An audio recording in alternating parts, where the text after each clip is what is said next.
10,000 কোটি টাকার দুর্নীতি করেছেন মমতা বন্দ্যোপাধ্যায়। সপ্তগ্রামের সভা থেকে অভিযোগ করেছেন অমিত শাহ। তার হুঙ্কার, মমতা দিদি ভাবছেন কিছুই হবে না, কিন্তু 5 তারিখ পশ্চিমবঙ্গে বিজেপি সরকার এলে সব হিসেব হবে। এক এক পয়সা যুবক মহিলাদের ফেরত দিতে হবে।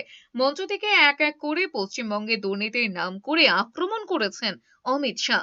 তিনি বলেছেন, শিক্ষক দুর্নীতি থেকে এসএসএ, পুরো দুর্নীতি থেকে গরু পাচার, রেশন, 100 দিনের কাজ, সবইতেই দুর্নীতি করেছে তৃণমূল। হুঁশিয়ারি দিয়ে বলেছেন, তৃণমূলে যেসব গুন্ডারা দুর্নীতি করেছে তাদের কাউকেই রেয়াত করা হবে না। এক একজনকে টাকা ফেরত দিতে হবে। বাংলার যুবকদের উন্নতির জন্য সেই টাকা দিয়ে রাজ্যের রাজকোষ ভরানো হবে।